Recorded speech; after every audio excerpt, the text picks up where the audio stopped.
Welcome to the newest installment of the Untitled Film Nerd Project. My name is Philip, and joining me as always is Teacher. Hello. And we march on with our 5th annual 31 Days of Horror, where we watch a different horror movie every single night in October.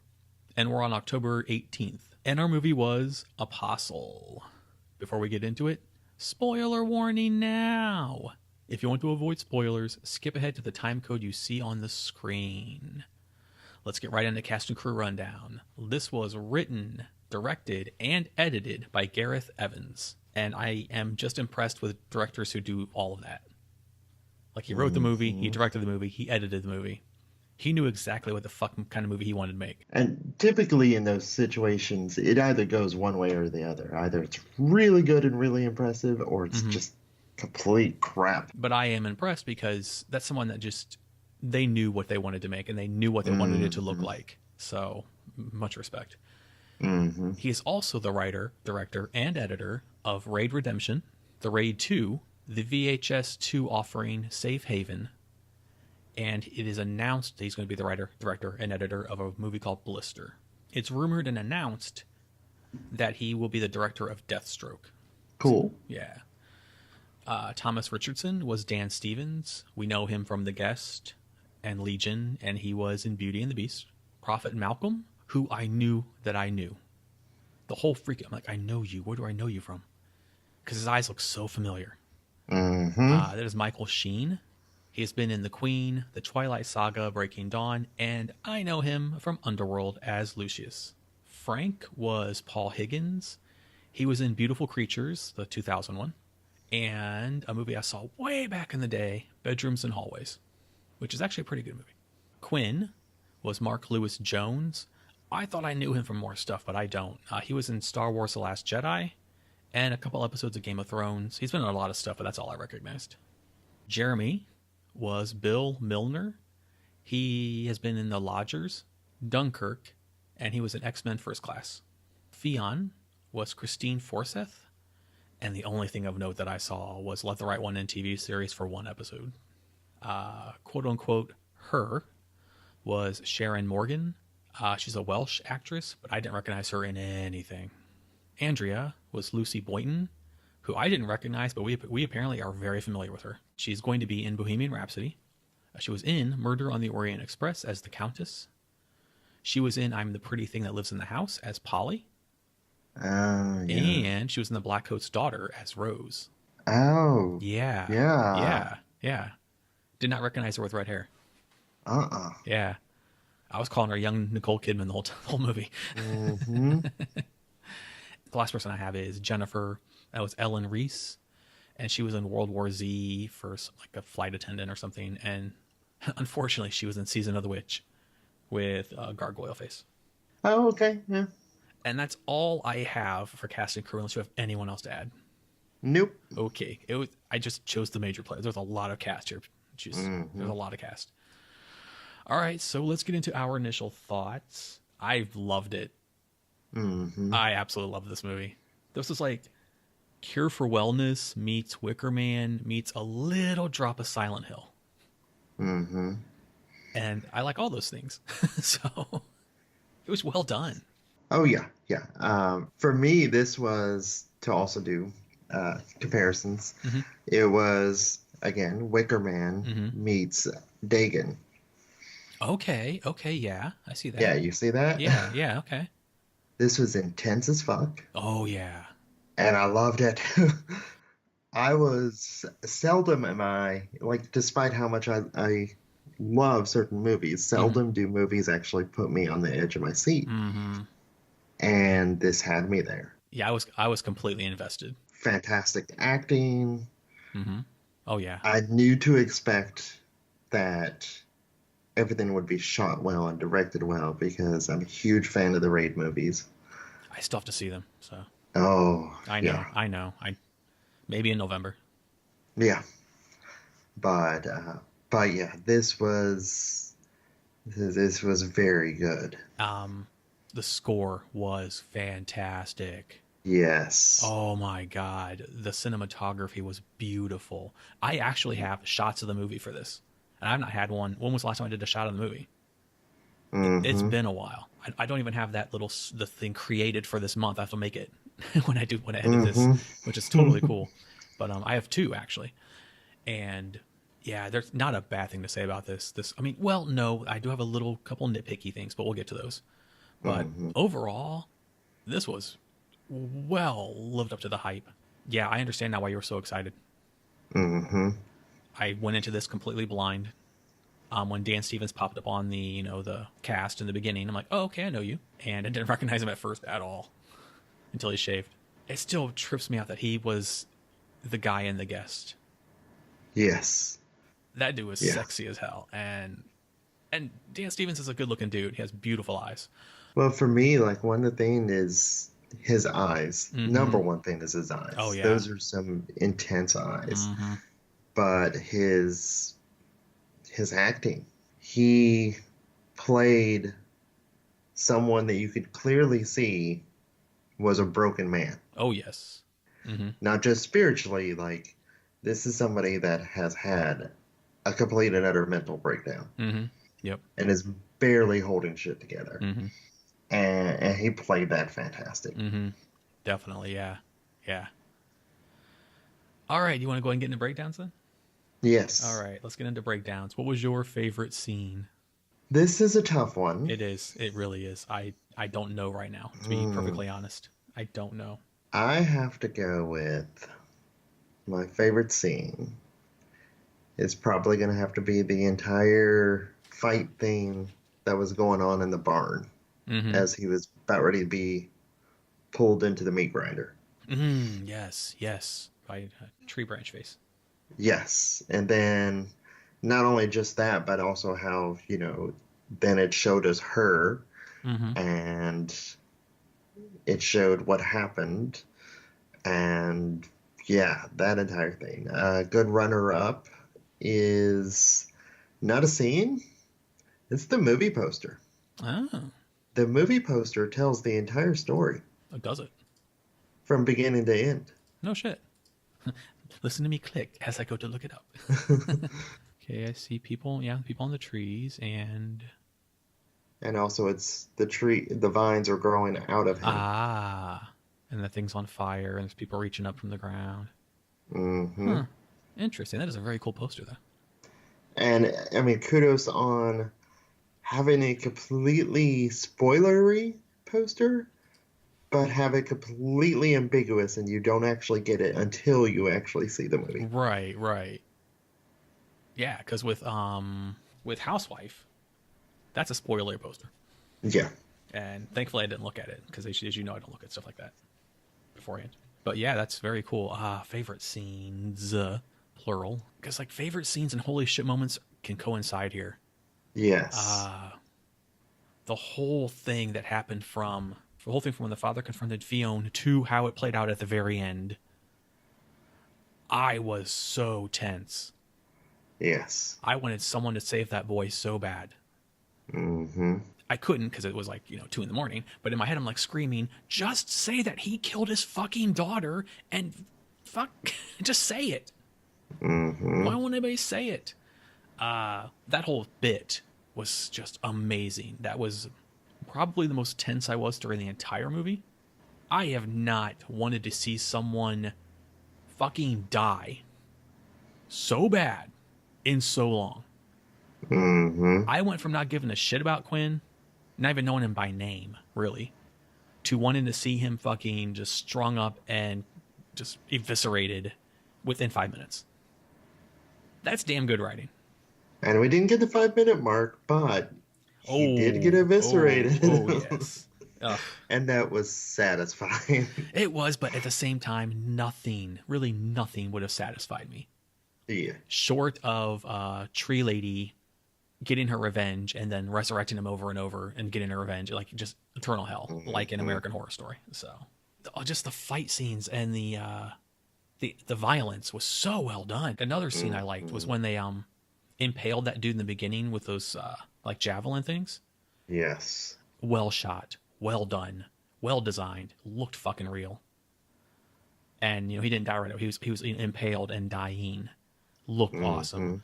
When Thomas was fighting against the guards that had him on the wooden thing. He like put one of the spears through the dude's cheek, and they showed it, and it looked awesome. It was so cool. Just and that's just like there was just so much in this movie to love. And also very cool flashback scene too. Yes, I'm gonna get to that later.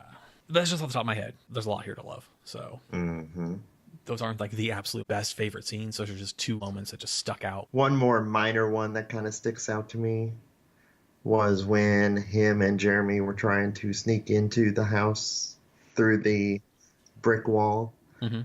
And when he was hammering on the wall to the beat of the music. Yeah, that was also very cool. I mean, us getting the glimpses of Tree Lady were interesting. Like her first being introduced was interesting, and Tree Branch Face was interesting. There was a lot of lore here, and it was one of those things where like they didn't give us the answers at all. No, and it was okay. Yeah, because I mean that's how it'd work in real life. I mean, favorite scene kind of is just the movie. It was just such a good movie that it's hard to narrow it down. Those are just things off the top of our heads, though. All right, what was your holy shit moment? When he was in the sewer water and Tree Lady came up out of the water.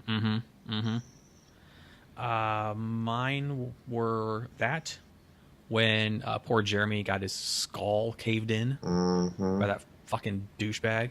God, oh, that guy pissed me off. I was so angry. You kill your daughter because you're a fucking coward, and then you blame it on him because you're a fucking coward.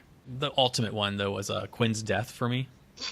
Because not only was this motherfucker choked, he was gutted. That was fucking brilliant. Yeah. The girls are pulling on the chain around his neck, and Thomas has the knife or whatever in his chest and just pulls down as they pull back. That was fucking awesome. That was a team effort. That was fucking awesome. Did he deserve worse? Fuck yeah. But that was pretty damn good. That was pretty damn good. And there were other ones. There's quite a few holy shit moments in this, but that was like, yes! Rah! Kill him. Hey, I want that dude to fucking die. Oh, yeah. Yeah. All right. If any mediocre moment. Maybe a little bit at the beginning. Okay. Like everything that happened at the beginning served the purpose of the story, but at the beginning I was kind of filling the length just because I knew how long the movie was. I was like, oh, like I'm sitting all the way through and I'm pretty sure I'm going to enjoy this, but oh, that's a long movie. That's why I DM'd you and like, dude, this is long. I was like, fuck. I wasn't expecting 2 hours and 10 minutes. But then pretty much after the first church meeting, the flow of the movie, I didn't feel that time at all. Well, it went in chunks. It was like something happens and builds to something. Okay, then that thing's done. Then something else happens, it builds to, and each time it did it, it got more and more intense. Until we reached we reached a minor crescendo with what happened to Jeremy, and then we see Quinn do the power play, and then it just like shit hit the fan from then on. My mediocre moment is I said that Thomas was the worst spy ever. He really was. They were like, we need to find him, and I thought maybe look at the new guy who keeps glaring at everybody. He was bad at being incognito. He looked like fucking guilt, walking guilt. He was mean mugging everybody. Everyone. He was just like, if we're looking for someone that looks guilty, he looked fucking guilty. That's what I mean by guilt. He looked guilty, so he was walking guilt. But then it was interesting to give us more than one spy. Yeah, I mean, that was a red herring-ish thing. Dude got lucky more than once. He got lucky with the king's spy. He got lucky with the horse alerting him that something was there, and he went into the blood sewer. So, yeah, I mean, it's nitpicky, but at the same time not, because I thought that direction for his character was a little like he looked the most guilty person on the fucking island, and yeah, I think I played it a little better. You know, as you said, mean mugging everyone, and that's not even an exaggeration. He was giving side eye to everybody. All right, if any LOL moment. I can't think of any. A comedy, this was not. It was not at all. It was bleak and intense. Yeah, I don't have anything there. I can't think of anything. So, moving on. That's all for our breakdowns. Anything else you'd like to add? You want to go to my notes? Notes is fine. Phillips notes. In the beginning, I said it reminded me of Perfume, like especially when they were when he was getting on the boat. Mm-hmm. It looked like it could have been straight out of Perfume. I felt bad for the poor little lambs. Like, Mm-hmm. bah, I'm like, aw, poor guy. I loved when he was walking up on the island the first time, when they first arrived, and you see what looks like crosses in the distance, but it's not. It's Mm-hmm. the top of a shipwrecked boat. I thought that was really cool misdirection. And then I thought, as I'm watching the beginning, this is when he arrives at the island, and we need to find him. And I'm like, he's right fucking there. You can see, look at his eyes. But then I thought, with the way this is paced and the tone it has, you know how Cure for Wellness, he went to that place to find someone. That's where I correlated Cure for Wellness, because I had the same kind of plot thread. I was like, imagine that Winchester was directed by this dude. Yes. It would have been pretty fucking badass. Yes. Because it's another thing where a guy is going to a new place to do something, but then something Mm-hmm. else happens. I would love to have seen Gareth's take on Winchester. Yeah, because I immediately started comparing it to Cure for Wellness, and it seemed like a normal rescue, but then like weird stuff starts happening, like Mm-hmm. the decaying stuff on the church in the beginning, the blood moving on the floor, and then we see the shot of her under the floorboards going la la la la, trying to. I'm like, what the fuck is going on? This is weird. When they figured out that it was Thomas, and Malcolm goes, "Go to the house," to Frank. It took Frank a long fucking time to get there. It was Yes. literally just across the dirt road. I'm not even exaggerating. It was right. It's You could like, see it. honestly, you probably could have ran there quicker than Frank did. Yeah. He was pointing to it from the window. So Maybe it's because Frank was just like, which house? God, this is the third fucking house I've been to. they all look alike. They're all fucking wood. It's nighttime. A minor nitpicky thing, but ended up not being nitpicky in the end. At the time, I said I thought they showed the tree lady way too soon. Mm-hmm. I thought they showed their hand too soon and it killed the mystery. Well, that was on purpose. Mm-hmm. So it wasn't like a fuck up. It wasn't, we're going to spoil everything. It was just, we need to divulge this part of the story and the lore because it's going to go somewhere later. Mm-hmm. I thought the dude with the tree branch mask was fucking cool. Loved his backstory. Mm-hmm. But I took umbrage with one part. He said we tried to bring them faith in God and religion, and they showed us the devil. I said no. To them, you are the devil. Mm-hmm. Let's get that straight right now. So let's not twist this in some, nah, you're the devil to them. Shot of the movie, the main shot of the movie, is the wide shot of him being branded while the fiery cross falls. Oh, That was yes. fucking beautiful. It was absolutely beautiful. I did like that the tree lady, was like almost like literal Mother Nature. I Mm-hmm. liked that idea. But I thought it was interesting that she didn't need, I guess we found out, but we thought she needed blood. I thought that was a really interesting take on Mother Nature. And then I thought, what the fuck kind of medieval torture devices do they have? Holy Yeah. shit. Like the drill thing was bad enough, but then we have some crazy rack thing with a lever and hooks, and I'm like, good God. Then I said that tree later turned him into a tree zombie. I didn't know what the fuck was going on. I thought it was interesting that it was Quinn who imprisoned her. And then when she says free me, and he does, I thought, was she free or dead free? I wanted her to be free. In the scene where Quinn is talking to the sister and Andrea, when he's talking to Andrea, the sister's doing a good job of looking traumatized. Mm-hmm. Like, she didn't have a lot to say or do, but she did really good. And then a minor mediocre moment for me was Quinn going on and on and on like a fucking Bond villain. Mm-hmm. Dude, you're the epitome of evil in this movie. Shoot her, or leave them there, lock the door, leave. Like, come on. You went on for like 10 minutes. But then he said, you will obey your bodies to me, and I will feed her the flesh of your womb. Mm-hmm. Oh, God. I said that Thomas was like the Terminator, because he just would not fucking die. And then when it was just Thomas and Malcolm there before Thomas laid down in the grass, I wrote Thomas and Malcolm, Brokeback Mountain 2. Because they were the last ones on the island. And then the last bit of my notes are Thomas becomes the new tree lady. Pretty fucking cool. Mm-hmm. And those are all for my notes. If there's anything else you would like to add. No, All right, go to final thoughts. final thoughts is good. Final thoughts are this was fucking great. This isn't even doing it justice. We could probably gush over this movie like a exploding blood sewer out of the side of a cliff for another half hour, Yeah. and it wouldn't do it justice. Like, watch this movie. If you're a fan Yeah. of horror, watch this movie. Even if you're not, check this out. This was just it nailed every category. It's worth all the hype. It's worth your 2 hours and 10 minutes. Yeah. I loved it. It has me excited to see what is coming up next for the director. It has me excited to see what's coming up for Dan Stevens next. And yeah. I would love for Gareth Evans to stay in horror, though. Mhm. But I still need to see the Raid Redemption and the Raid 2. So hopefully in November we can get to those. Yeah, I brought it up earlier with Dagan. Mm-hmm. I would like to see him do a remake of that. American remake of that. Mm-hmm. Yeah, that would be interesting. He could do Dagan and Winchester. Mm-hmm. In short, 2 massive thumbs up. Definitely recommended. Go see this.